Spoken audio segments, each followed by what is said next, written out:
What's up, guys? How we doing? It's a Wednesday night. I guess the Wednesday link, but Thomas is somewhere in Europe. I'm not quite honestly sure exactly where, but still had to hop on because Tuesday night is normally the regular hangout, and then wasn't able to because of family obligations, everything else. But how's it going? How we doing? Got some news to get into. Obviously, the loss of the salary cap executive, guru, whatever you want to call Jake Rosenberg. So we can get into that in a second. But let me know where you're listening from. As always, give you a shout out. And appreciate you guys hanging out. We got some other news to talk about as well with the NFL rule change. And, it's going to be a different NFL, I suppose, this coming year, certainly with the changes of the onside kick and the hit drop tackle. What is a swivel? Can we determine what an actual penalty is versus, is it going to create more flags and everything else and change the game on that side? So who knows? But shout out to William. How's it going? Saying how's it going, guys? Appreciate you tuning in. Make sure and mute that. What's up, Jordan? How's it going? Eagles Nest Cub, 1925. We in here. Listening. There you go, Alex. Cheesesteak, what's going on?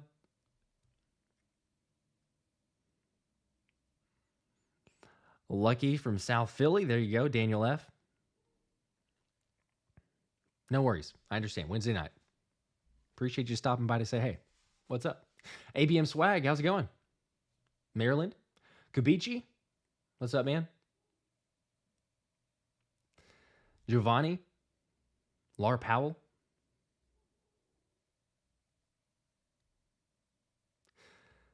Let's see. We got Annette, Michael H, William H, Philly 420 dude, go Birds. Fanny Eagles fan, what's up? Dayton, Ohio. I appreciate that. Cheesesteak, yo, dancing. Yeah, you dancing with your daughter at the wedding. That I had a lot of tears this past weekend, so that's why it was weird. It's strange because it's been I guess longer than a week since we did a live stream. So, but we're back. I appreciate it. Time goes by way too fast. That is without a doubt. Ken, how's it going? John Kemsky, David Moore, what's up? Corpus. John Kimsky in Mexico. There you go. Lynn Mann. Ray, Yo-Yo, Serenity, Vigilant Tracker stuff, BT. Toledo. David Ertz. Yes, everything's going well. I appreciate that. Steve Whitaker, I think is how I would say that. Jamar Bowers. Jangle. William H., I appreciate it. Yes, fatherhood and podcast. Pretty good. Glenn Verdingheim, I may not say that correctly, but from Denmark. Let's go. I don't know what time it is there. It's got to be super late, I suppose, but and everyone else, I'll try to get to as many as possible. But yeah, we'll get into the I guess the most recent news. So if you didn't catch it, there was the article from Jeff McClain who had posted this. I mean, it's been quite a while now. It was this morning that it dropped. But Jake Rosenberg, salary cap executive, and GM Howie Roseman's longtime aide, as he says there, is leaving the Eagles. So it's, I've seen some people that are freaking out or being like, oh, it's a major deal. It's not great, yeah, because you want to keep all your guys in the same way for the coaching staff, and we saw it, impact us negatively on that side. But I don't think that it's as drastic. You have guys to replace for a reason. You have guys that you're grooming for those types of roles to take over in those instances. So to me, it's not as big of a deal as some people are making it out. Is it going to be affected or impacted somewhat? Sure, probably a little. Is it drastic though? Again, it's like Howie Roseman's running the show. I know that Rosenberg is a lifelong friend. He didn't want him to leave. If you didn't get a chance to read the article, I mean, I can put a little bit. By the way, this is Jake Rosenberg for anybody who's not familiar with Jake. But here, I'll do the full screen share as well. But basically, the reason that he left, and Jake said here in the article, was over a pretty extended period of time, I've just thought to myself that it doesn't seem like it's in the cards for me to advance in this league and have a chance to keep pushing and growing, that at the end of the day, what is involved to do this in terms of a life perspective is not going to be worth it. So that's fair. Totally get that. It's not going to be worth it. You go ahead, move on to bigger and better things, open yourself up. He said he didn't know for sure if he's going to be back in the NFL or if it's going to be a GM in a different league or if he gets the opportunity other places. But like I say, he's been someone who is highly involved with the contracts, with the salary cap, helping. I mean, again, it's like most teams try to copycat the Eagles, but maybe not to the extreme extent. But the number of players that we signed and the cap hit, because you push it down later and you keep extending the contracts and you're hoping and praying, which it continues to, but as the salary cap increases, it's a better and better thing because you get a higher number. So it makes perfect sense. But yeah, Jake Rosenberg is no longer with the Eagles and moving on. Again, I don't think that it's a massive thing because you have other guys in play there, and Howie Roseman knows what he's doing. So Jordan asked, where's Jake going? Who knows? He wanted to move on. So he's basically making himself a free agent. And Howie said that in the article. He said, I wish him the best. Wherever he goes, he'll be successful.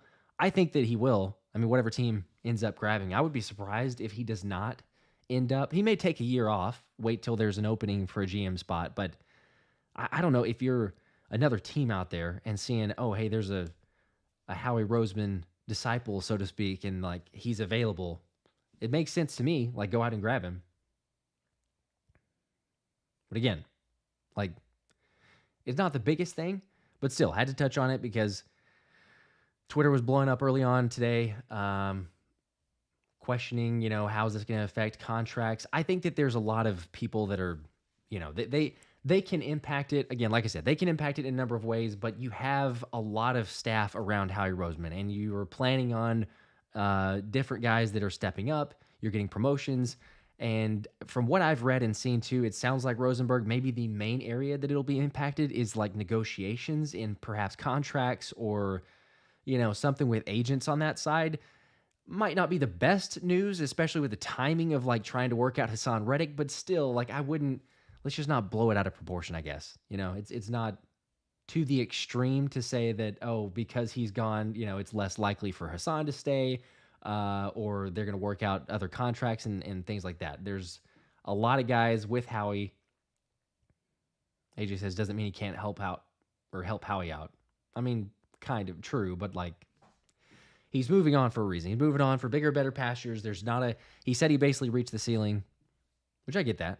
I mean, I'm sure all of us pretty much, or a large majority, has at some point, if you've had a lengthy career, that all of a sudden you say like, all right, well, I need to move. There's been a company, there's been a boss, there's been some sort of situation that you've dealt with. Like I've had multiple, and all of a sudden you're like, hey, you know what? I've reached the ceiling. My potential is not being maximized. I got to capitalize on opportunity, move somewhere else, go to a different job, different company, whatever. So I can't blame him. But again, I will reiterate, like it's not a massive thing, and it shouldn't affect them too much. So still got to touch on it though, because you lost a executive who is important. I don't want to downplay it too, to try to remain balanced on that side. But yeah, I mean, with Haason, like Jordan says, Eagles need to trade Haason for a cornerback. I don't know if they need to trade it for a cornerback. It's they're obviously not getting what they want for first off. So I don't know that you're going to get back a corner or a good corner for Haason Reddick because his value is just not there so far. Yeah, real quick, the one says, bro, where'd you get the sign behind you? I could use it in the man cave. Yeah, I've got a link in the description. There's a part, I think it says like a link to the neon sign or something like that. But if you go down to the description, it's down there. I got a lot of questions recently, so I just decided we'll throw that in the description box and anyone has questions about it. But yeah, go down there. There's a link. It's pricey. Heads up. It's actually gotten a lot more expensive since I got it too. So, but I think it looks good. I like it. We're gonna give one away on draft night too. Speaking of draft, we will do the mock draft this Friday. So Good Friday snuck up on us. It's crazy that we're already into Easter. But the first mock draft of the off season or of the show or whatever. So the Friday night hangout, I don't know exactly, but planning on probably like a 7:30 Eastern time start roughly for the live show, and then we'll eventually hop into the mock draft. We'll cover what's going on in the day and everything else, expectations, and then get into the mock draft. So for those that want to hang out on Friday, you're more than welcome. Also for the members, Hungry Dogs tier, just a little housekeeping, but Hungry Dogs tier and up have the Zoom call. So that'll go on right beforehand. I think that's 6:30 Eastern is when that'll be. But there's a Zoom call link I'm going to send out on the community page. So again, just a reminder for those that are hanging out. It's the last Friday of every month. So all members, Hungry Dogs tier and higher. Looking forward to it. All right. I don't know if Matthew's talking about. Oh, yeah, because I always get asked about it. Let's see. Jack, no, they did not trade Reddick. Not yet. Fitness Warrior, how's it going? What's up? LA Kid, it was Bro's wedding was awesome. But I was a lot more emotional than I thought I'd be. I usually cry at most weddings, but it was quite a bit. Brian says have to keep Reddick or the defense downgrades significantly, in my opinion. I think within reason, but I agree. Yeah, I mean, I've said it before multiple times. Like Haason Reddick's a proven commodity. Like he's proven on this defense. With him, it makes a drastic difference. He's a closer too. It's not just like the 10 sacks or 10 plus sacks that you're guaranteeing yourself. But to me, it's like for the most part, and I think that you take it with a grain of salt because it's like, I don't know who you point to honestly and say, hey, the last 7 games of the season that anyone played worth anything. But for the most part, like Haason Reddick is a closer. He's earned that title of all the guys that you want to throw out there on the defense, certainly from, the guys who are going to get sacks, but he's a closer. He comes up in big moments. Even early in the season, he was struggling a little bit, and all of a sudden he had a spell where it was like, hey, almost every game he's starting to get a sack. He's starting to get a lot more pressures.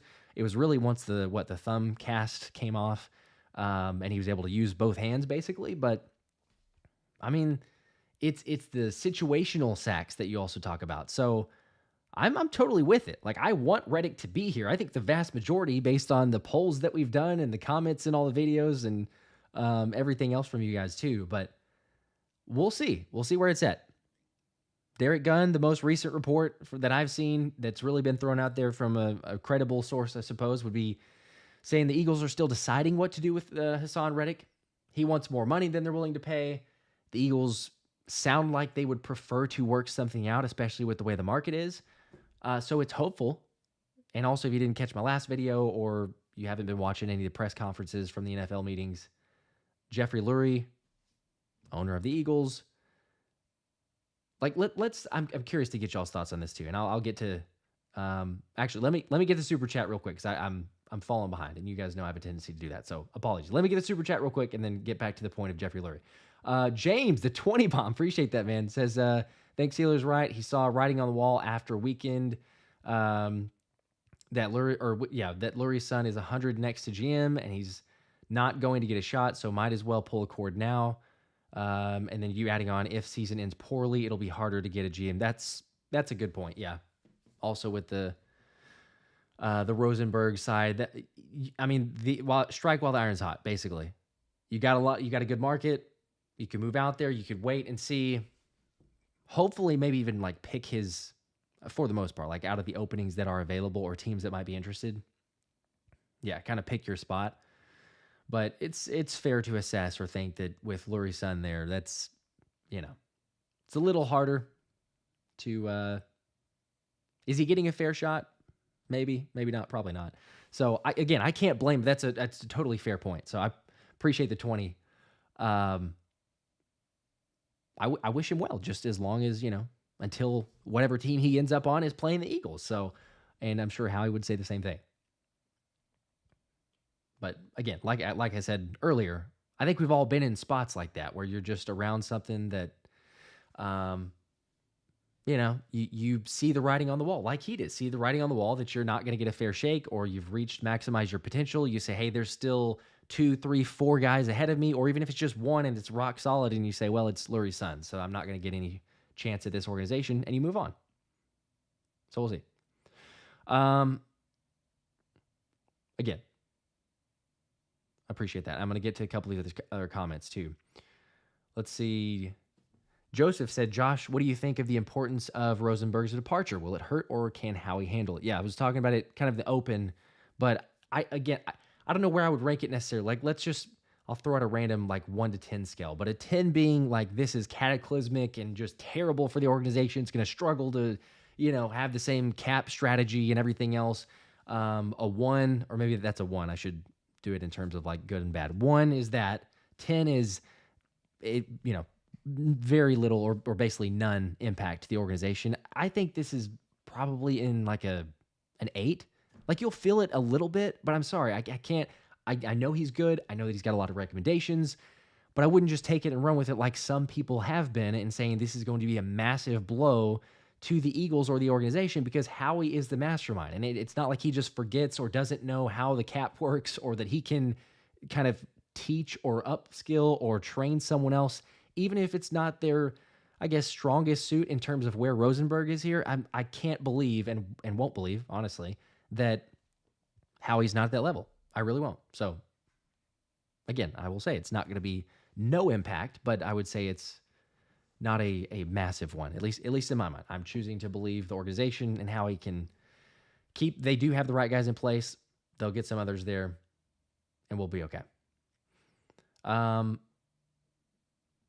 Yeah, real quick, though, going back to the Haason news, and it all kind of ties in, obviously, but Jeffrey Lurie in the press conference said, and I'll preface it with, he says, I don't want to speculate, I don't want to talk about someone's contract, but then he goes on to say, like, yeah, but I think that it's going to work out or play out in a really positive way. And let me pull up the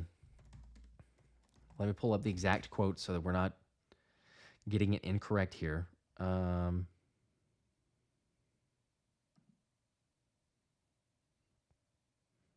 Here we go. I just found the first one on Twitter. So go follow David if you're not. Good follow on Twitter. But there's Jeffrey Lurie. He says, he's, by the way, talking about Haason Reddick, a terrific player, great person, great background in Philadelphia. It'll play itself out in a very good way. Also, if you watched it too, body language, things like that, I know that, careful, cautious, don't just take something and run with it. But at the same time, like, this is the Eagles owner of the organization. This is not some random nobody. This is not someone who doesn't know how to handle the press. This is not someone who does not understand when he says something like this, it will take off and explode. And people will be like, oh my gosh, they're keeping Haason Reddick. So for that reason, like, I think it's extremely likely that Haason Reddick is coming back. That Jeffrey Lurie, Howie Roseman, others have had conversations and they see the writing on the wall. They're not getting the value they want for trades. And so you say, hey, you know what? We're not going to get the value. Worst case scenario, you could just get a comp pick. If you let him play it out, we restructure something for this season. And then you figure it out in the offseason next year. Or you just say, hey, he's going to walk regardless. We'll get a comp pick. 3rd round, 4th round. It's not the best, but you know what? It's better to at least have him here for a season rather than, get rid of him for whatever they're getting offered. I don't know, a 4th round pick now, 5th round pick, get a season out of him and then get something. But yeah, I mean, again, with it being the owner, like, to me, it'd be shocking if he just goes ahead and says that. And then he's like, oh man, I didn't realize that by saying it'll end in a very good way and talking about Haason Reddick, that it's not going to be taken in that sense. So maybe I'm crazy. Maybe you guys disagree with me, but I'm getting my hopes up slightly. I still don't want to like fully go on board with that, but we'll see.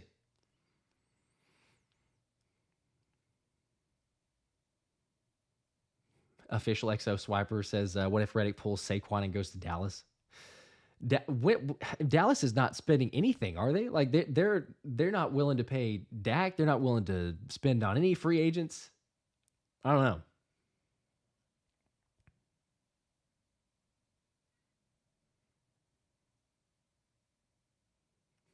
Yeah, James asking about the Rosenberg going to Dallas. I think that's all, unless the Joneses just say, yeah, forget about it. I think it's unfortunately going to be just stuck there. The one I told you it was expensive. It's gotten a lot more expensive. I don't know how much. Oh, you got it. Okay, I was gonna say you got it anyway. Congrats. We both have the same sign. I don't know if more people bought it and they just shot it up or what.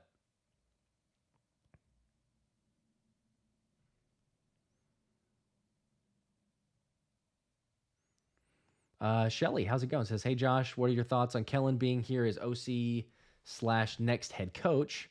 God forbid if we don't do well, how would he be as head coach? And if we do really well, how do they justify kicking Nick to the curb? Yeah, well, if we do well, Nick's here to stay. I don't know. I'm with Michael. Yes, world class pass rusher for Reddick. You know, with Kellen Moore, we've talked about it a number of times, but Kellen does not. There's only two ways that I see this happening, and it's you play really poorly and Nick Sirianni's gone, or you and Kellen Moore, slides into the head coaching spot, which is probably the thought process on you bring in a Kellen Moore, or we do really well, and it's almost to me, it's almost a foregone conclusion. If we do really well, then Kellen Moore is going to be poached. Like next year, he'll be gone, and you got to fill in the void of who's the next OC. So, it's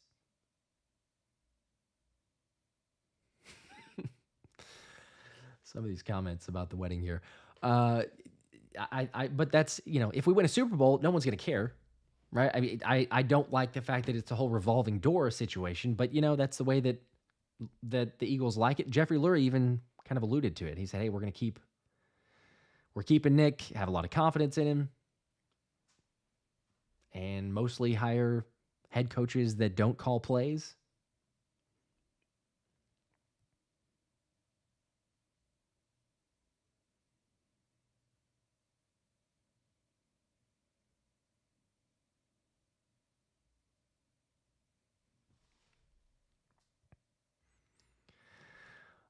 Pete saying, why are people acting like losing Jake Rosenberg is not a big deal? I mean, it just depends on where you're. I don't think it's massive. I think that it's a big deal, but I don't think it's a massive deal. I think it's, again, where I said it's not a no impact, but I think that it's still a minimal impact.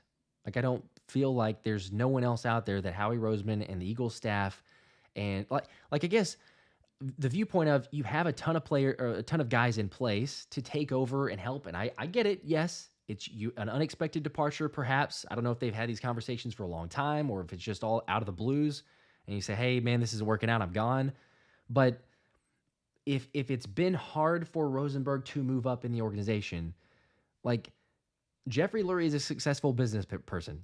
Obvious. He owns the Eagles. Like he's done a lot. It's not just owning the Eagles, but he's done a lot. He's a successful business person. So he has the right mindset. I can't get behind the idea of, oh, there's no contingency plan. There's put all of our eggs in one basket. These guys better stay. Rosenberg better be here for forever. Like he's thinking ahead. And you know what? Even if there's a little bit of, I got my son there and he's maybe the next man up. I don't know. Is it too much of bias towards that side? Perhaps, but I'm still thinking he's going to be okay. He's not going to just sell out and say, hey, this is the only route. Plus, if you want to bring other guys in, like if I'm an executive or I'm an up and coming executive and I see that, hey, now there's an opening. Sure, there's a certain ceiling that you can hit and you can't continue to move up, maybe here in the Eagles organization. But still, if I'm an up and comer, who do I want to go get tutelage by? Like the first person that I want to work under is Howie Roseman. So again, to me, I'll say, as of like a today, someone ready to make a massive impact or be a very strong contributor in that room. Yeah, I'm not saying Jake Rosenberg isn't that guy, but I mean, again, as far as like how much we want to say, as Michael saying, Josh, who left, is Jake Rosenberg, executive, salary cap executive with the Eagles, Howie's chief strategist. Pete saying we're not going to win the Super Bowl this year. Is that because of this losing Jake Rosenberg? I'm curious. Or is it other reasons, Pete?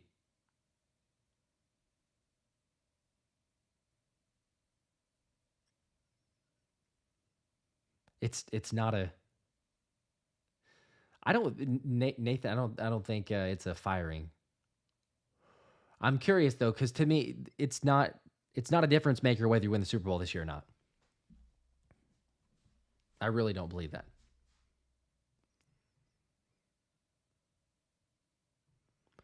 David asking, any news on Hurts working out with coaches, improving his game at all? I assume he is working out. He's been in, I guess, SoCal for the most part. I saw a couple videos. He was in SoCal getting some work in. I don't know if there were coaches. I didn't see anything about specific coaches, but again, I would assume that he's with some quarterback coach or something, I would imagine. But that's where he's been working out. Kellen Moore has also been in the building.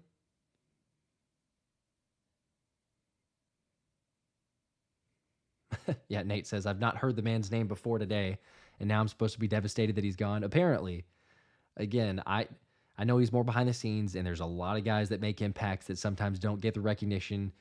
He's gotten some praise in some articles, and if you go look up some stuff, sure, but it's fair that the vast majority of people don't know his name, and that there's, is this a big deal? Is it not a big deal? But it got a lot of coverage, and I know it's somewhat of a dying down news time, I suppose, or whatever, with free agency, not as hype. There's some stuff with, is Haason Reddick going to be back?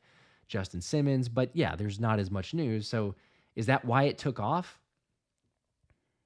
I don't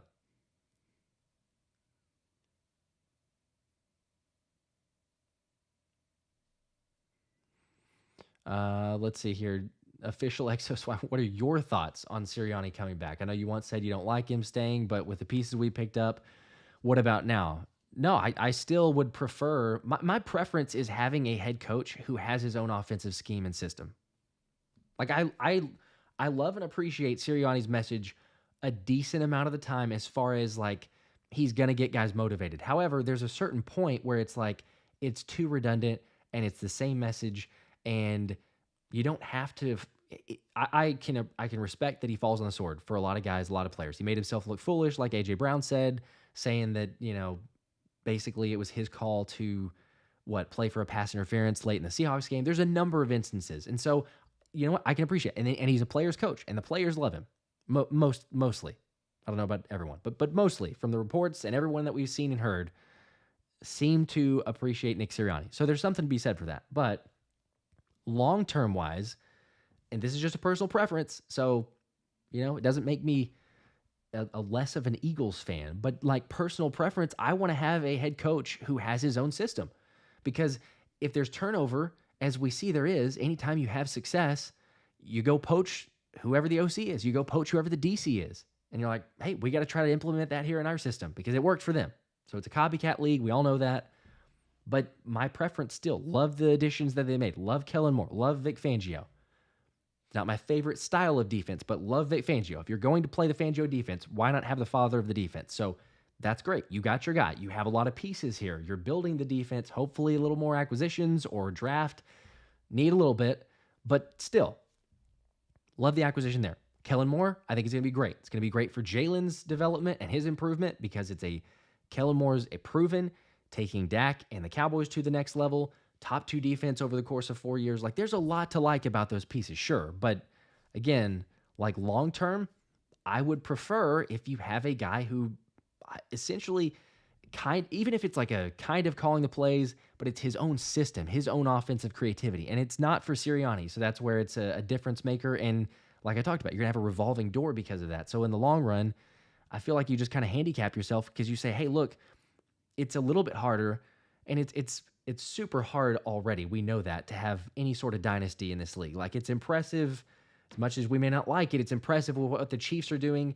And there's maybe some cheating-ish things that went on with the Patriots, but it's still impressive when you see a dynasty of sorts. But the reason that those things usually happen is because there's a focal point and a piece that is still there.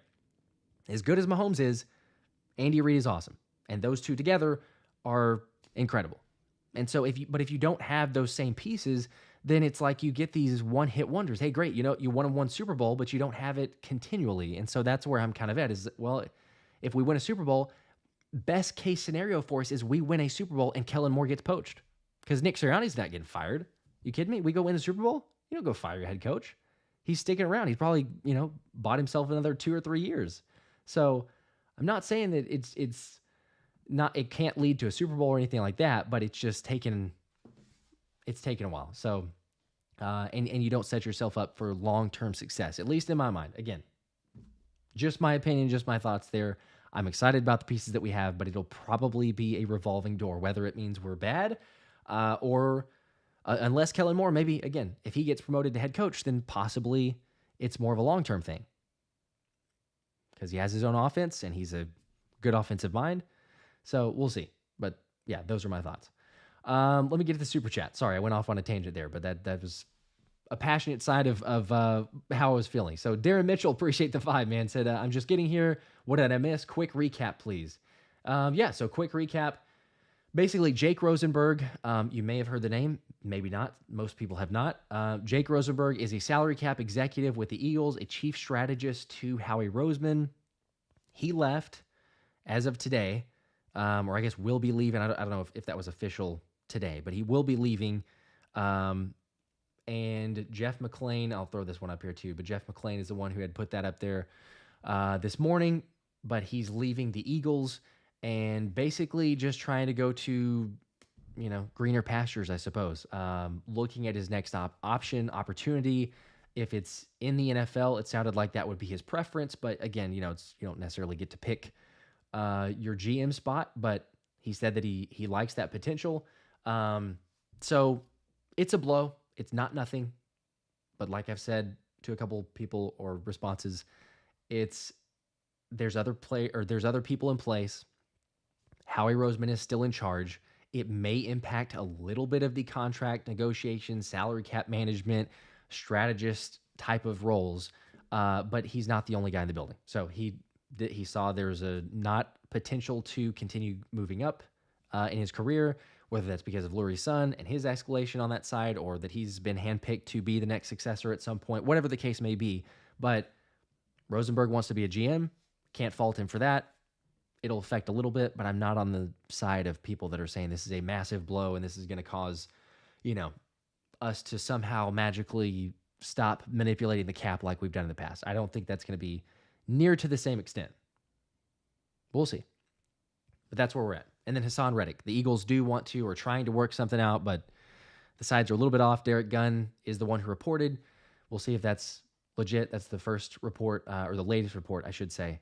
But trying to figure out something, even though the sides are a little bit off, still with compensation. But there's a chance for him to come back because Jeffrey Lurie alluded to it, saying we've got time. It's going to work itself out in a good way.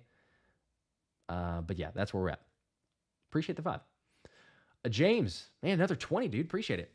Says, have you seen Nick Waters' pieces on Haas? Re-signing Sweat was required because he was better. 23 alone, winning at 3 Hall of Famers. But when they swapped Haas, matched Sweat left-o tackles, Huff didn't match Haas, much less Sweat on the left tackle, I think is what that is. Left offensive tackle. Left tackle. Nick Waters is great. Philly Film Room, if you're not following or subscribed. I did see his piece on the differences, and yeah, it is great because it does talk about the different guys that they're going up against, and that's a totally valid point. I mean, if you're going up against right tackles, certainly, like you said, 3 Hall of Famers versus the Josh Sweat numbers there, it makes an impact, no doubt. I mean, I think that it's, to me, the difference, and you can make a counter argument to everything, I suppose. So, but I guess the difference to me is looking at the Fangio system. Haas is a better fit to me than Josh Sweat. Like, you could argue, sure, pressure rates, who they were going up against, everything, context is very important. I totally get that. But schematically, in the system of, hey, we're going to see those players drop back into coverage. Like, I think that the majority, could be wrong, I think the majority would agree that, like, Haason Reddick, I don't want to see him drop back much in coverage, but I'm just saying we need to prepare ourselves because that's what Vic Fangio does. On average, I think it's like 13%, 14% is what I believe Anthony DeBona had mentioned or reported. But that's kind of the normal numbers for Fangio backing off his edge rushers into coverage. So we'll probably see that. But I feel like Reddick is much better equipped to get back in those positions because of his athleticism and how he plays on the field. than a Josh Sweat. It's not that Sweat can't do it, I suppose, but I get a little bit more anxiety of just envisioning in my mind Josh Sweat dropping back into coverage and trying to hopefully stay with a linebacker or drop back into a zone wherever he has him, or stay with a tight end, than Haason Reddick. I don't know that either of them are great, and who knows if Bryce Huff and how well he'll do it. But yeah, I think it's more of a system and schematic wise of Haason Reddick on that side. But you could argue, sure, that Josh Sweat, you know what? Hey, he did good, and Nick did a great breakdown too. So, like you said, that's something to check out. If people have not, go follow the Philly Film Room. Nick's got great stuff. YouTube, obviously, but follow him on Twitter too. He's got some great points to those. But anyway, appreciate you bringing that because yeah, he's good there. Let's see. I'll get to some of these other comments as well.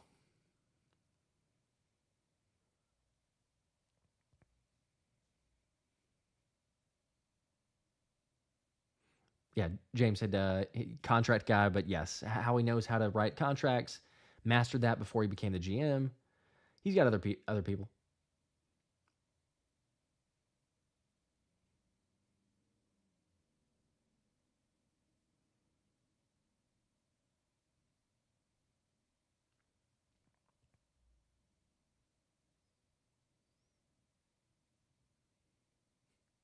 Pete saying the best thing is to go 6-11. Nick Sirianni leaving, getting fired. Kubici says this won't be a problem, like some people tripping. I really don't think. I mean, the Murasan family. Yeah, wait, I'm confused. Did we lose Howie Roseman, or is it just Jake? It's just Jake. Only Jake. If we lost Howie Roseman, the whole world would be on fire. All of Philly would be on fire, but we would be. I wouldn't be smiling right now. It wouldn't be as jovial. So.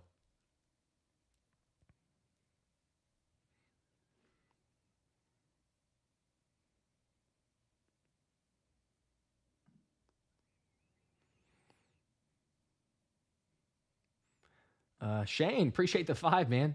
Says we might have to kidnap Kelce and make him come back for one more year because we're bringing it home this time. Hashtag love the channel. Hashtag go birds. Go birds. I appreciate that, man. Yeah. His interview with Saquon too. That was pretty good. Like I loved several of the different moments. Like whenever he's talking to him, saying, "Hey, man," or what did Kelce say? He said, "Just a tip or a word of caution. Like don't go down at the 1 yard line," because he's saying like, "I'm sorry to all the running backs." And telling DeAndre Swift, we remember from like multiple footage, but like you got the DeAndre Swift mic'd up where Kelce's like, sorry. Because I think, how many times? Was it 3? Was it 3 times that DeAndre Swift, I think he went down in, was that the Bucks game early in the year or Vikings? It might have been the Vikings, but it was one of those two. So anyway, you have those instances like telling Saquon, but Saquon's response too, whenever Kelce said, he was like, "Hey, what about it's going to be awesome. It's going to be great to watch you." And then Saquon saying basically like, you don't have to just watch, kind of recruiting him there. He's probably not coming back, but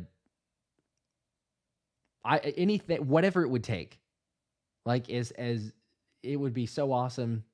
I mean, I've said it on a couple streams and I guess videos too. I know that Kelce made mention of the possibility, I think, of losing weight and getting into better shape or whatever, because it takes a toll, no lie. And even talking to him about the injuries, and he said like it takes a toll on his body and the recovery and just the wear and tear on everything else. Totally get that. But like if he waited, if he can stay in football shape enough and just hang on, like he doesn't have to go through the practices and the games and everything else, but wait until late in the season and then all of a sudden be like, all right, I'm going to come back. I'm going to come back for just a last hoorah.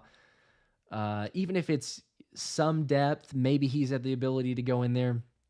I don't know. That's my hope. That's my possibility there. But realistically, I don't see it happening because maybe it may. Okay, I guess I shouldn't say it's not impossible. Like if Cam Jurgens is bad or if Cam Jurgens is injured, then all of a sudden maybe, Kelce gets the itch because he's going to hear it from everybody. And that would be almost even extra, right? Because he's sitting there loving the Eagles, wanting to be a part of the organization, especially if we're like on a good run. Let's say the Eagles are, make something up here, but let's say the Eagles are like 10-2, right? We've been doing good, 10-2.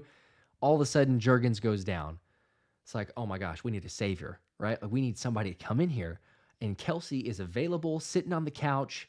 He's getting his call. And like, what are you doing? You want to show back up? Jeremy says you got to accept he's gone. I know. Just let me dream. Let me dream for a little bit, man. Come on. Danquan says just let the man retire. His body's all kind of messed up. I know he feels it. Yeah. I don't think it's realistic. I'm just saying if that scenario played itself out, it would be difficult. I think it would. As much as Kelce, and yeah, that's selfish. I get it. Yes, he's got some wear and tear. If he wants to just sit out and not, then that's perfectly fine too. That's his choice, and I wouldn't knock him one bit. I wouldn't hate on him. I wouldn't say, what, you're going to not come back and try to help us win a Super Bowl whenever his body's deteriorating and everything else. But I just would find it very hard to believe, or if Kelce's not actually, considering that, if he can, just for one last hoorah, especially if the team's set up for success and he's seeing all the vibes around the squad. Might be possible. Might be. James, dude, appreciate that. Another 10? Heck yeah, bro. That means a lot. Says, 100 agree on Haas and his far better coverage and pressure guy. My point was Sweat was required. Now Haas is required because Huff didn't even match Haas's on right tackles, much less dropping coverage. Yep. No, I see what you're saying. Yeah. We'll see. Like, I think that Huff is interesting because he's got the pressure rate and the getting to the quarterback and all the analytics, are saying it's a small sample size, but Bryce Huff having the ability to impact, but he was a situational pass rusher. He was utilized mostly whenever it was like, okay, hey, we need to get to the quarterback. We need you to go full speed. And he's not playing a like majority of the snaps. He was barely over. I think his most snaps he played in a season was 51% of the snaps. So, he's not out there getting starter snaps. He's not out there getting as many. So I guess the question would be like, is he going to be able to live up to that expectation? Can he take his game to the next level, or I guess keep it where he has been, even getting the extra number of snaps? And that's where I'm kind of like, I know that the Eagles hope. That's why you signed him to the contract. And I could very easily see him outplaying his contract. But at the same time, I'm not going to lie. Like, there's a little bit of just question or concern or thought or whatever of, can he play at that same level given the extra increased snaps? Because he's, I don't know, to a certain extent, is he going to have to pace himself of sorts? We'll see. But appreciate the 10. Means a lot. Official Exo Swiper also. This is the other point on Bryce Huff, but I saw it a second ago. Huff can potentially be the most underrated signing on Philly.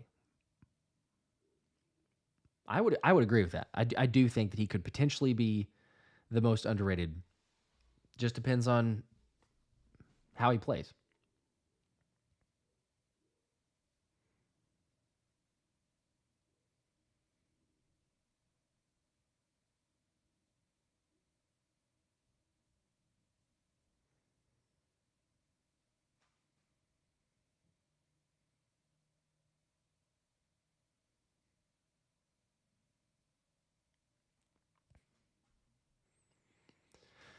Cheesesteak, I hope he doesn't end up on ESPN for Kelce. Yeah, you know that he's there. Dude, I just saw that comment. I'm a little bit late, but textbook royalties check today. Oh. Appreciate that, James. Heck yeah. Not necessary, but very much appreciated, dude. Let's see. Where's the other one I saw it? Oh, Shane, yeah, we make the choice for Kelce. No, just playing. Pete saying they should have just paid Haason instead of signing Huff. They made a mistake on that. We'll see. We shall see. In the immediate, I'm questioning if in the immediate that it was a like in 1 year will we look at it and say, okay, after the first year was it a good signing, but after 3 years, I think in the long run that's possibly where they're going with it of saying, okay, it ended up working out just because of the age factor with Reddick. But hey, who knows? Maybe they get both with the way they've managed the cap. It's not impossible. You could still be here. Shane L, yes, Quez is gone. Thankfully. Thank God Quez is gone. I mean, y'all know that I feel that way, but that's the truth. Cheesesteak says they're all going to diapers. That's yeah. With a 2-year-old and a 2-month-old, that's the truth. So I appreciate that. My wife appreciates it too.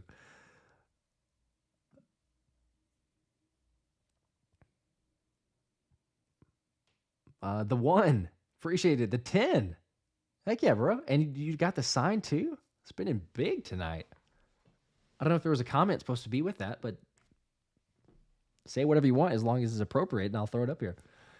But I appreciate the 10. That'll also probably go in that direction.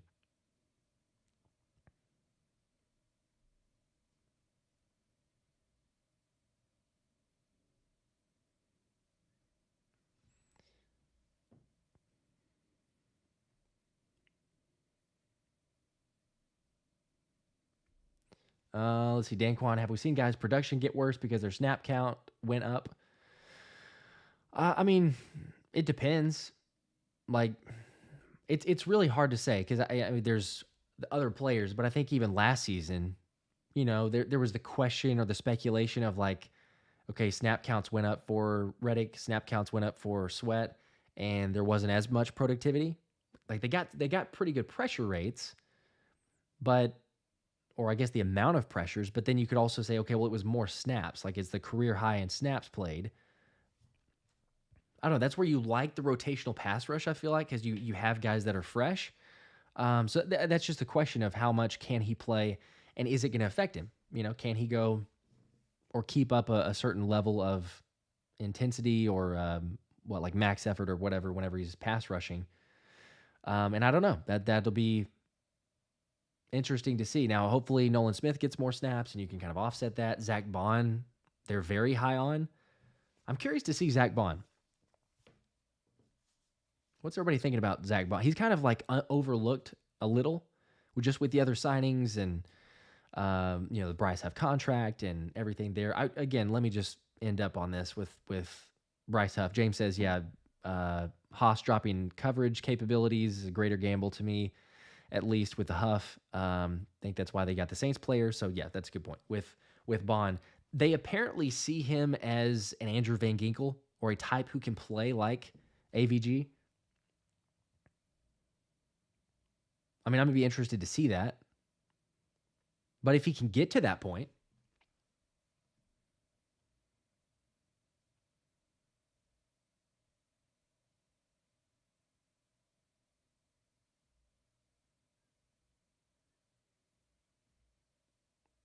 yeah, I think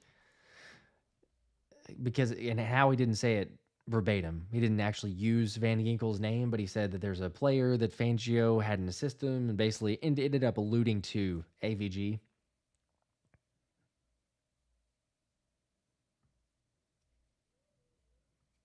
So if he is at that level, we're going to be good. We'll be a lot better because it will be the hybrid. He's played in coverage. He's rushed the passer.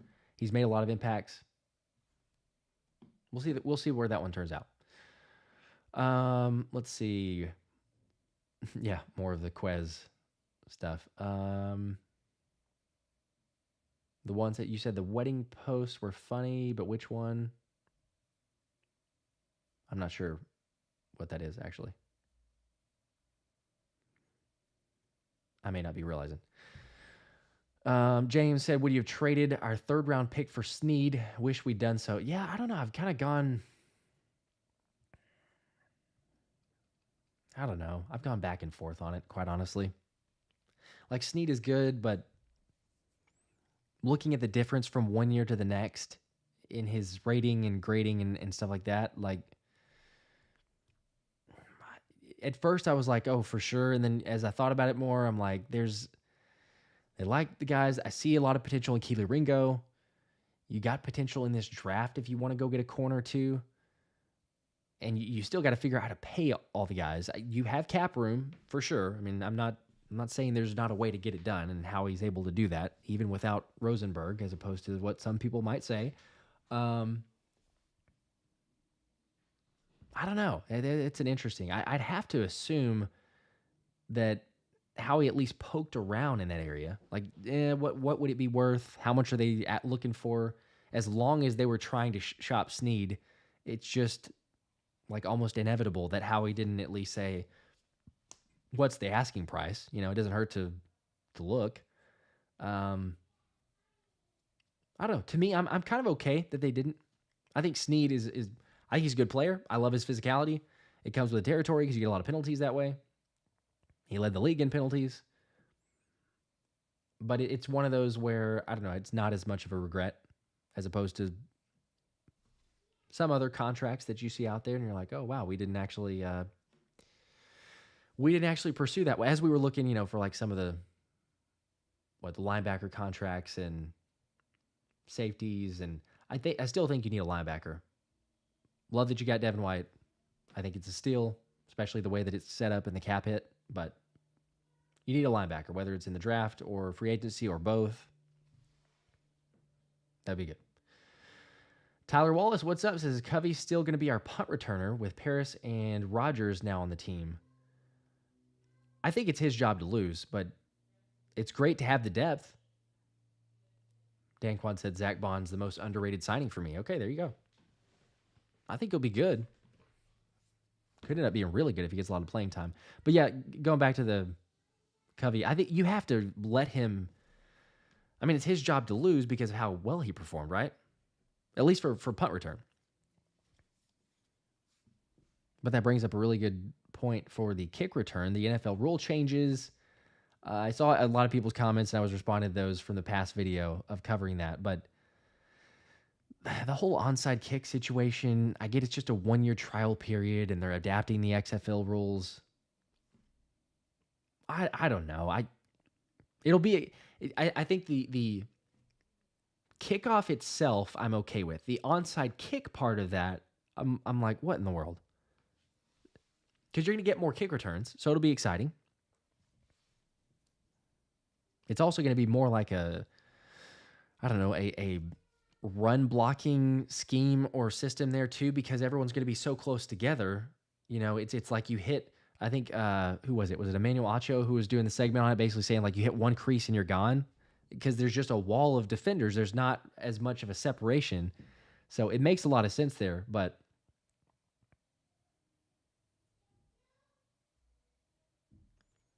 yeah, I'll be interested to see though if Rogers or Paris Campbell, or I guess probably you put both back there, right? Because the whole setup is the kick return guys are able to move, and the kicker. That's it. Nobody else. Nobody on the kicking team, receiving team is able to move besides those. So it's going to be interesting.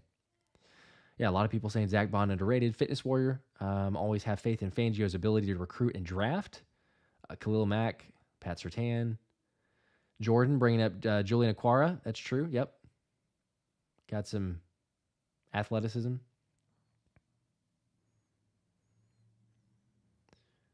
Cooper. Yep. Tyler Wall says Cooper, my main guy. I love Edgerrin Cooper. Junior Colson, though. Yeah.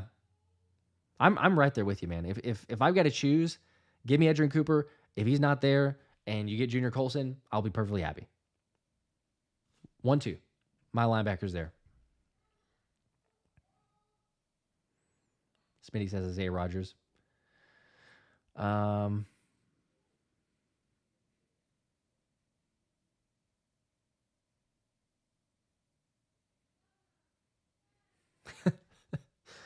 William, how am I going to break it to the other half that you're feeling Sao Paulo in September? Yeah, that one's probably not going to work. I don't know how I do that. It's probably just not going to happen.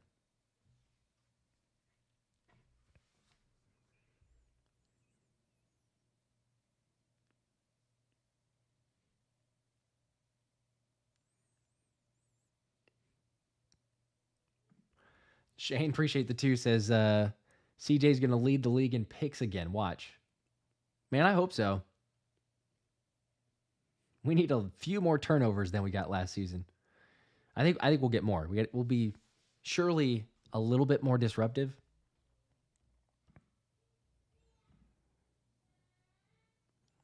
But if CJ leads the league in picks, that is a very positive sign. Everybody knows that. Oh, by the way, I saw linebacker comments. Devin White is going to be 45. That's kind of cool. Little photoshopping. Shout out to Eagle Owl. I know several other people threw that one out there, but Rick Lovato switched to, I think, 49 is what I saw. So Devin White's able to get his 45. Appreciate that, Rick.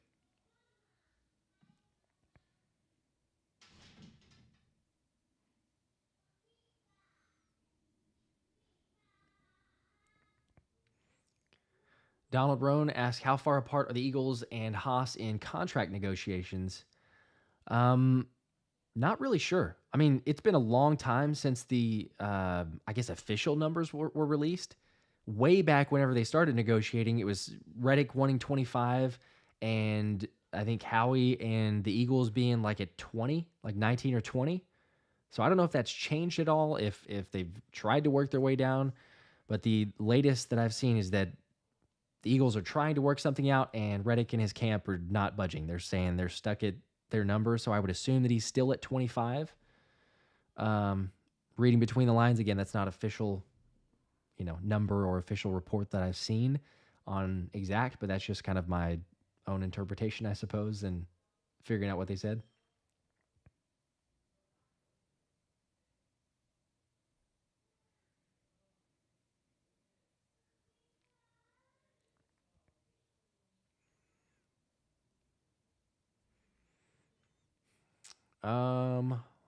Let's see here. Philly fan, what's your thoughts on the new kickoff rule? Yeah, I'm okay with the kickoff itself. Like I said, the onside kick to me does not make as much sense. Or I don't really like that one because it's what, fourth quarter. It's gonna be in the fourth quarter. You have to be trailing, and then you have to alert the refs that you're going to try an onside kick, and then it sets it up. Like, to me, I'm sorry, but come on, the element of surprise. How often was it? It's exciting, but it's also like, let's say you have a team that you have nothing to lose, right? You're just trying to get a win, for that matter. We've seen it a number of times where teams winless, or you got 2 wins on the season. It's like, who cares? Let's play aggressive. Let's just go out there, make something happen. Do an onside kick to start the game, or do an onside kick to start the half. Just something unexpected. To me, I'm like, why can't you allow? Like, it blows my mind. You got to really just go and alert and say, hey, we're going to try an onside kick here. This is the time to do it. Let them know. Let the other team know. Let them go ahead and go get set up. That part I don't love. The kickoff itself, I mean, I'm okay with, because it was extremely boring. It was like 78% of the time, I think, was the number for kickoffs, like out of the back of the end zone, or for touchbacks in general. So it'll be more exciting. I will say, too, I can't remember who posted this initially, but it was a great point, whoever made it. So apologies that I'm not giving the source a call out, because I can't think of who it was. But anytime there's new rules implemented, I think that's like, and this was the case they were making, but there's even more of a, I guess there's more of a way to separate yourselves, so to speak. And so, like, teams are going to figure out this thing. This is not a normal, I mean, obviously, this is not a normal situation that teams have been in with this kickoff, right? Like, Michael Clay and a lot of other special teams coaches have not had to coach up how to block this, how to hopefully get a bigger return, how to cover it, how to, lots of these other elements. I'm sure that the Eagles have connections, as a lot of other NFL teams do as well. But if it was me, I'd be like going and possibly getting whoever was a special teams coach in the XFL who schemed these things up, because if you can give yourself a little extra advantage in this ruling, there's going to be teams that have it figured out to create creases, massive creases, and all of a sudden you're like, man, they're getting really big returns because some teams I think are going to fall behind and go like, oh, we're figuring this thing out. We're catching up of, oh, that's actually a good way to block this or a good way to set it up. And, other teams that maybe can pin teams further back because they understand where to kick the ball, the analytics of it. So it'll be fascinating. Like I'm excited. I think it will add some more entertainment, some competitiveness, actual plays instead of, hey, we're coming back from a commercial break and there's the kickoff and that's it. Or do a kickoff and then you go to commercial break, whatever. But yeah, I think it'll be important. So interesting to see if the Eagles can take advantage, if they maybe bring in a consultant to help with scheming and using this as, extra, but we'll see. Fitness for, yeah, saying his wife's a Packers fan. Yeah, she does. She watches mostly. I don't know if she's watching right now, but she usually watches, so can't get away with that. Serenity watching videos of Milton Williams, Jordan Davis, Keely Ringo, AJ Brown. Think they'll be great this year. I do too. I'm excited. Charles Lawrence, what's up? How's it going? Appreciate you hanging out.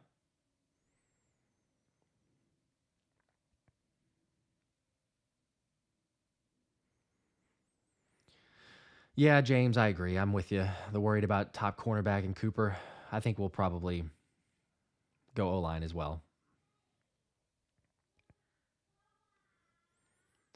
Ernie, I'm just getting to your comment. I'm a little bit late, but yes, they're not permanent. So that's a good call out. They're just 1 year. So they said if they don't like it, it's gone. So we'll see.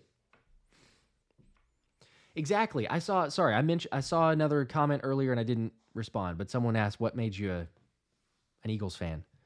The pickle juice game. And as Cheesesteak said, talking about onside kick to start the game. Shout out pickle juice game. Please keep that. If maybe they can do it for one season and say, oh, maybe we'll adjust the onside kick part. But again, it's like it changes because when it's a regular kickoff, they have the players closer, and then if you do an onside kick, then you got to kick the ball off and have the guys further back, move them back. So it's almost like you either take the whole thing and you say, hey, you can only do onside kicks when you tell the officials that we're going to do onside kick, or not. So I don't know that there's a good in between. Either you have the element of surprise in an onside kick and you just keep it like normal. You just kick it out of the back of the end zone and say, well, start at the 25.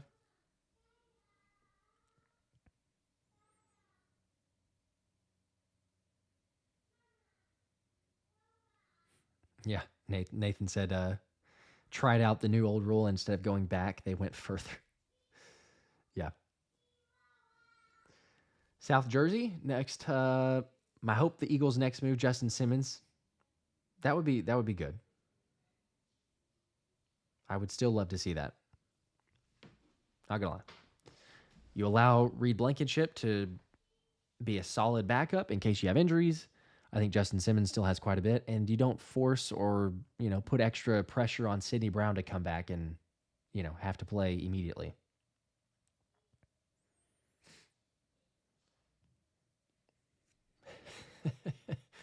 I appreciate it, Fitness Warrior, and as opposed to what Tyler and others are saying, he's not a plant. Although me saying that maybe just makes it worse. So appreciate all the support. Everybody who's hit the like button means a lot.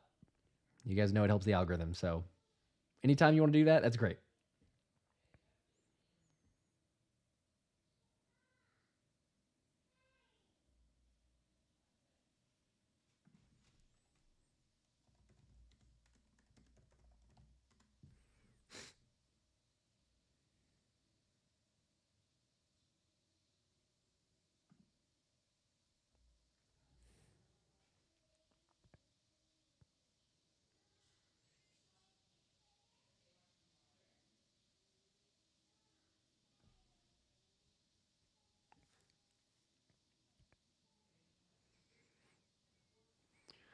Let's see. Charles, I was looking up. I saw your comment. With the Packers and us playing in Brazil, it's on Peacock. Will you be streaming for those of us that aren't in Mark? Yes, we will definitely be streaming for sure during the Brazil game. And because it's on Peacock, I will have Peacock and we'll be streaming and keeping everybody informed and hanging out and everything else. It's not the Packers though officially, right? Like the last thing that I saw, and I'm looking it up here now because I was like, did I miss this? It could be the Packers. And people may have already responded to that too, but isn't that a possibility? It's between the Packers and the Browns.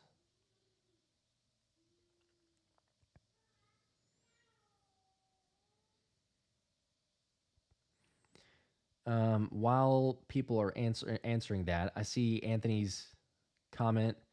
Says, I saw two conflicting stories on Simmons today. One says he liked a picture of him in an Eagles John. The other says he don't want to come because of Fangio. I saw the Fangio one. Where's I might have missed it actually. Where's the one of him liking a picture of him in Eagles? Can you send that to me? Are you on Twitter? Send DM or tag me or something if you don't mind, because I'm interested actually to see that. I just haven't seen it.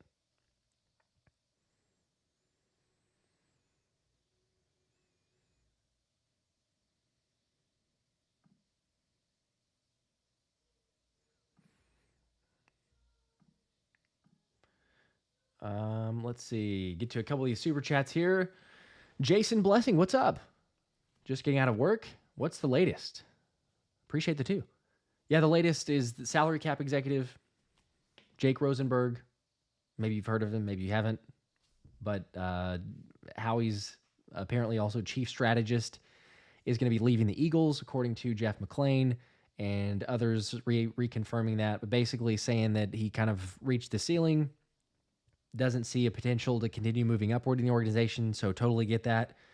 Moving to maybe another team or just kind of see what's out there in terms of being a general manager. He said he's always aspired, wondered what he might be able to do.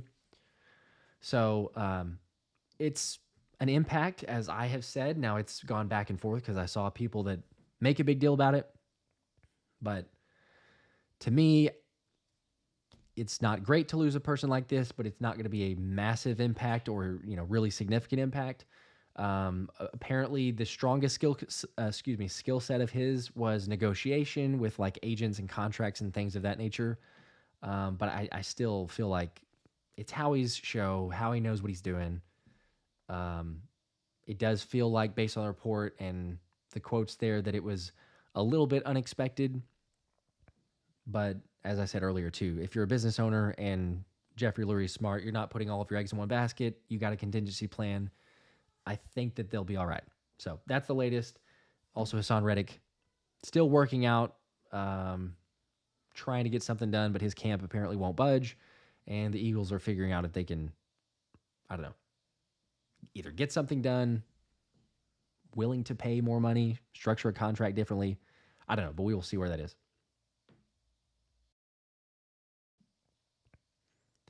Appreciate the two, though, and hope you had a good day at work. Hump day. We're getting closer to the weekend, people.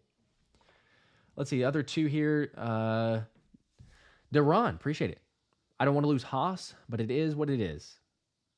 I mean, yeah, I'm with you. It's not my preference, but if we do it.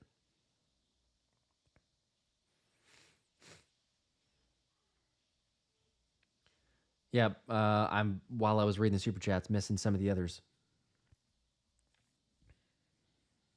If you're going to do multiple comments, it's eventually just going to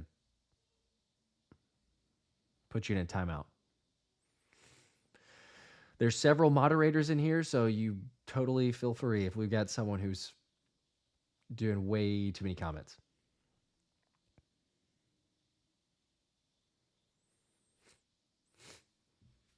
No, Charles, you're all good. Said you're late joining, watching New Heights. There you go. Love the episode with Saquon.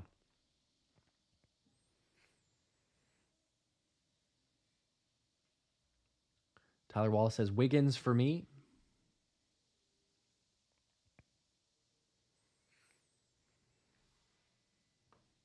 I'm Ruiz. Love the work you do, brother. Keep it coming. I appreciate that.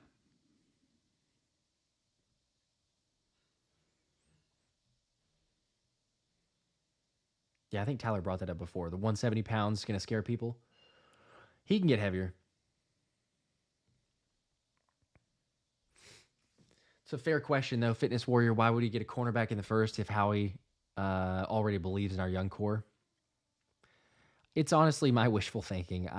Yes, I think he does believe in our young core, but it's not like it's a very deep class. If someone falls further than expected, my hope is that something happens there, though, and then you do invest in a cornerback because Slay's getting older. James Bradbury,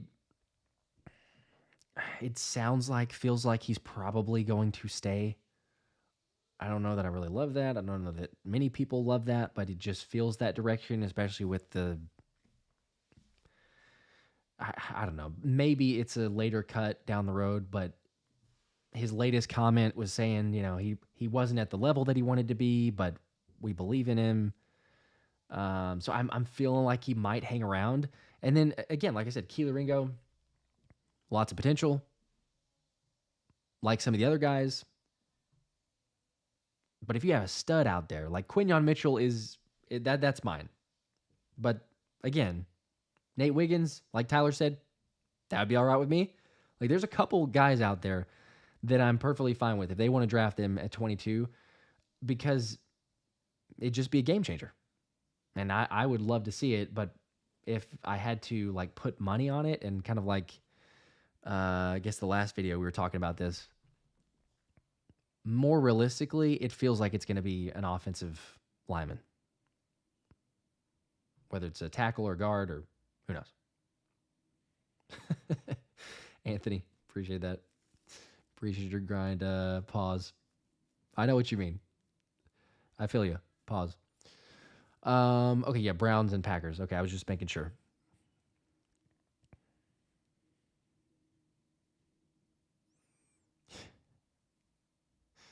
For the record, as we're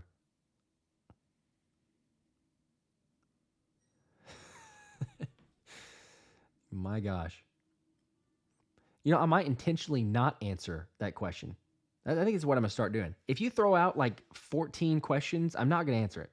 Like, chill. And you're going to get put in timeout too. So I try to get to as many as possible, but come on.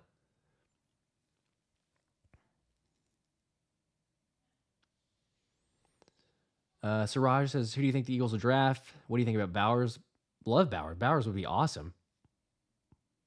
I don't think they're going to do it.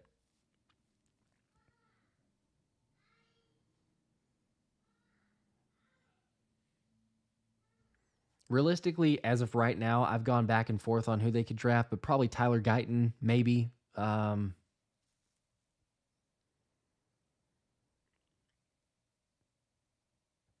Maybe the Washington guy that I can't pronounce, Tony Fontenot. I usually say it terribly, but one of those tackles probably, or one of those, because it feels like maybe, Howie loves to do it in advance, so you get Lane Johnson's replacement.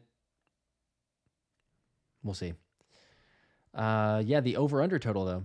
10.5, that's what the Eagles are set at. Might take the over, Try to not be like too overly optimistic, but we had a tough schedule. We do have a tough schedule.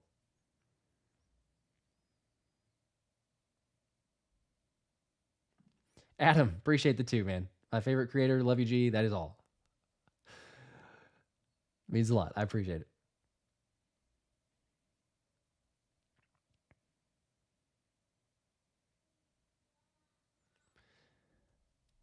Official Exo Swiper predictions. You're going to go 14-3. That is wow. I hope it's 14-3. I think I'm going to say 11-6. It's probably where I'm at. I think it's an over. I think it's a sweat, though, for people that are taking the over 10.5. People are going to make those bets. Just going to say, I think it's a sweat. It's not an easy over 10.5. I'm going to go with 11 wins. Might be a little growing pains. Figure out some stuff early on. Tough schedule regardless. So, you lose some games just because. I'm going to say 11. That's what I'll go with.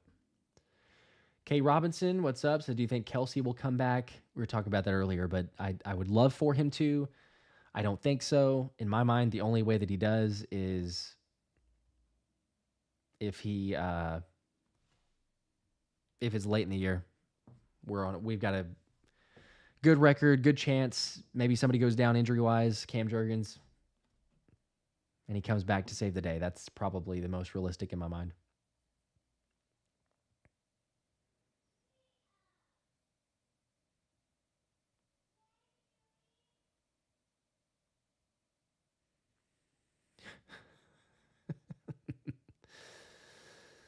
Oh my gosh. Multiple comments.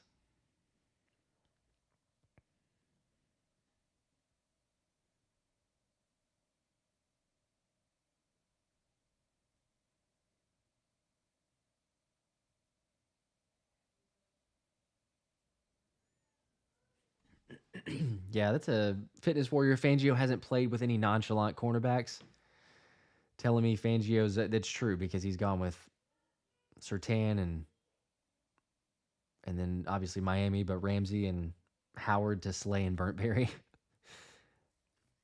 That's where I could see him, again, depending on where it falls. That's what I'm hoping for is you go draft a corner. But where it falls, if Fangio says, hey, that's a guy. That's a guy that we need. Maybe there's a chance, but I still feel like offensive line is where they might go. Yes, technically Brazil is a home game for us.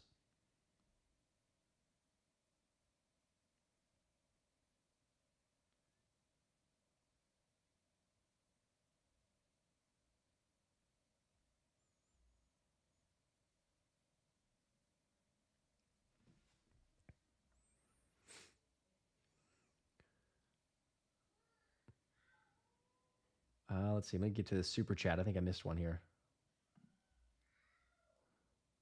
Oh, there we go. Donovan, appreciate the 10. Says, what's up, Josh? Just got off work. Had to stop by. Let's run it. Let's go. Let's run it. Appreciate the 10. And like I've talked about before, too, you got me hyped about Cincinnati. That is a legit possibility. Maybe coming to Cincy. Got to talk to the wife and figure out schedule and everything else. But depending on where that falls. Some people going with Tyler saying to get what you're saying about 11-6 conservative. Opponents this upcoming year aren't impressive. Sure, we got the Ravens and Bengals, but I'm not really scared of any other team outside the division. That's fair. Maybe Atlanta.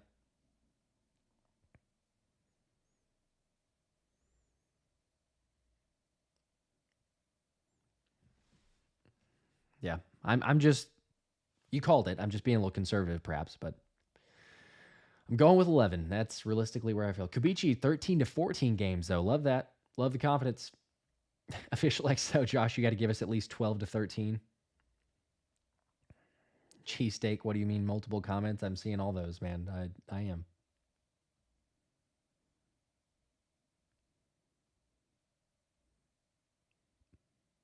Official XOs, 13-4. Ken Lewis, I think the only way we get to 14 is if we rest the guys at the end of the season. This team's on a mission. Charles is going with 13-4.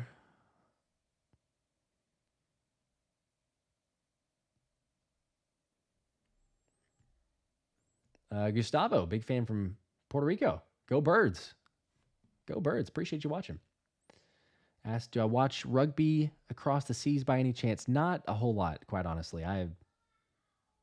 Every now and then. I love, I don't know much about, I know the very basics of rugby. I will say that. Very basics. I'm not even trying to say I'm super knowledgeable, but I understand a little, touchline and things of that nature. But I don't know if it's randomly on, like I can be distracted. I can be like, oh, sure, I'll sit down and watch. If it's a really meaningful game or something like that, maybe, but not much.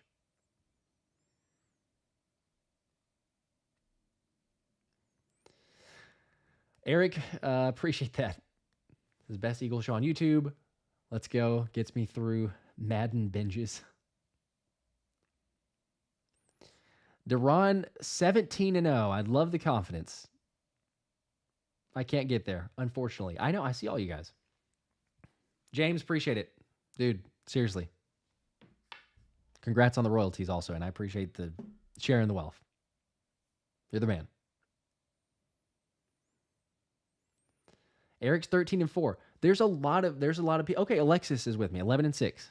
I was going to say, is everyone 13-4? Is everyone 14 wins, 13 wins? All cards asking any info on Isaiah Rodgers. Nothing yet. And it's interesting, too, because we kind of felt like I did, a lot of people, because I saw the comments of he's still not been reinstated yet. And I think it was it both? Somebody can correct me if they know better. Was it both Howie Roseman and Jeffrey Lurie who talked about it, or was it just Jeffrey Lurie? I think Jeffrey Lurie said initially he's hopeful that Isaiah Rodgers gets reinstated. They might have been both. And I'm kind of go back and forth on that because part of me is like, okay, if it could just be kind of somewhat semantics because you're like, hey, he's going to get it reinstated eventually, but they're going to, play the game of political correctness and say the right things of, oh, we hope he is. We don't know, blah, blah, blah. We're going to let the commissioner, do his thing and then eventually decide that. But so far, he's still not been reinstated. I would be surprised, though, if he doesn't. Because, the whole gambling situation, I get it. They're going to come down hard on that part. Pause. But he'll get reinstated. I think it's only a matter of time. But officially, yeah, to your question of Isaiah Rodgers, no one knows 100%. So we'll see. Sorry, I'm trying to keep up with these comments here, and I get lost every once in a while because this thing is weird about that. Where was that? Siraj, if Eagles trade up in the draft, who would they select in your opinion? In my opinion, if they're trading up, I mean, I would say Quinyon Mitchell is who I'm going to go with, or a corner. Insert your corner. If they're trading up, I just don't know of what other position, because I feel like you can very easily, maybe I'm wrong, but I feel like you can very easily wait for a Tyler Guyton at 22. If you want to take him, if you have a couple options for Lane's replacement, you can wait till 22. But with quarterbacks going off the board, a deep corner class, probably multiple options in that position, if you're sitting there at like 15, 16, something like that, and whoever you want, let's say, is still on there, whether it is Quinyon Mitchell, whether Wiggins is falling for some reason, scaring teams because of his weight or, whatever, you might trade up in that scenario.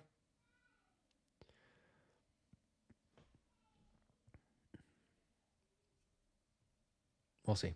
But it could end up, trading back also, I think, is a realistic option. They don't just love it.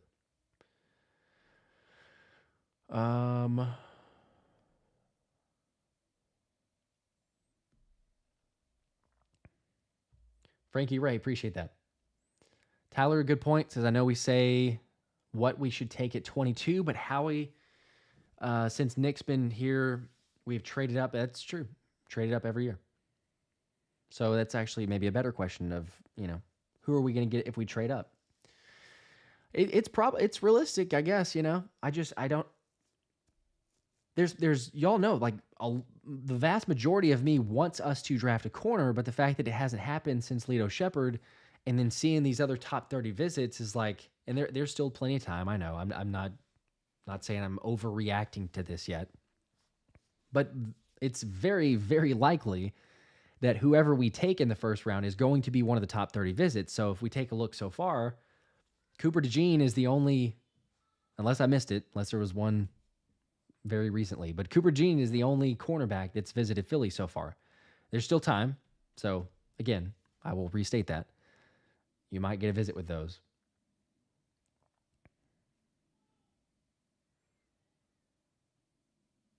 But that is a fair point.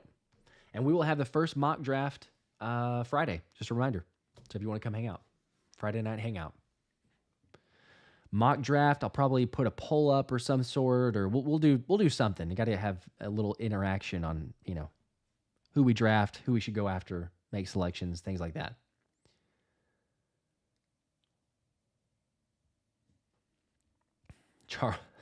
Charles, go old school. Refrigerator Perry, man. Yeah, Jordan Mailata. Could you imagine? He's got the ability. Yeah, you mentioned talking about rugby there. We've seen a lot of footage. Everyone knows that. That would be exciting. Just a one time, yeah. If we're up big, and you have a chance to put him in there, it did just probably for a number of reasons. But you've invested a ton of money in your left tackle. Does Howie and Jeffrey Lurie and all the guys say, "What are we doing here? What are we doing? We've got Saquon, we've got the tush push and everything else, but we're gonna put him back there." That it would be funny to see. Probably impossible, but would be a throwback. That's a good point. That's still remember the footage of, gosh, try to get in Refrigerator Perry's way. Official XL, want to hear you say 11-6 to T-Mott. He might lose it. Yeah, I don't know what Thomas's prediction is. I don't think we've actually put that out there yet. But he might. Yeah.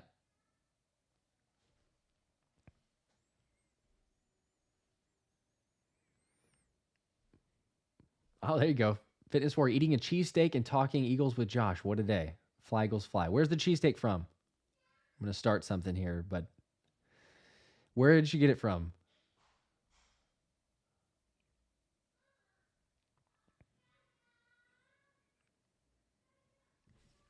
Tracy Ann, what's up? Says, I'm voting for an all Cooper draft. Edgerrin Cooper, Cooper DeJean, Cooper Beef.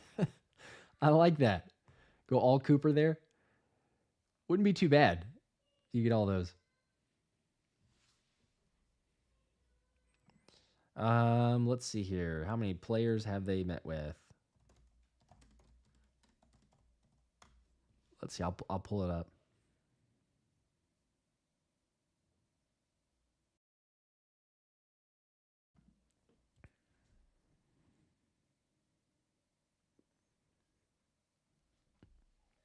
Let's see. I think it's 13, I believe. Or I should say 13 scheduled at the moment.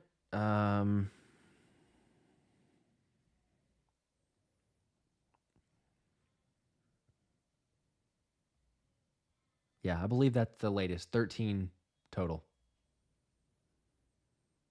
Only one cornerback. Cooper DeJean, like I mentioned. A lot of offensive linemen. 1, 2, 3, 4, 5, 6. 6 of the 13 offensive lineman visits.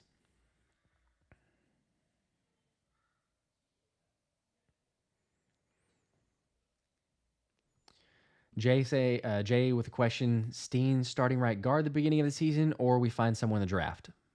I would say probably in the draft.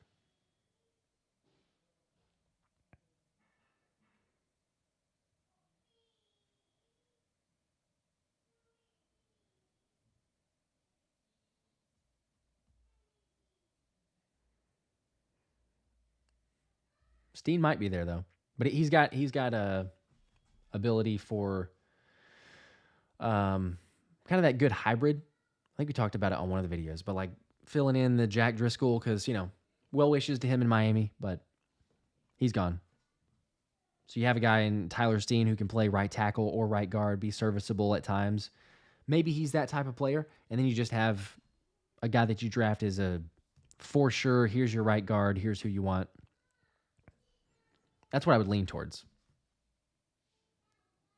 Alexa says Delisandro's. That would be the pick. Oh, Geno's? Okay. I won't say much else. It was Geno's though. Oh, joking. Okay. All right. Good. I was going to say. You're really going to start something then. Fanny Eagles fan, who particular have they met with? Yeah, I'll throw this up here. There's a better tweet, and I was trying to find it because it has it all on one page, but I can't seem to find it. So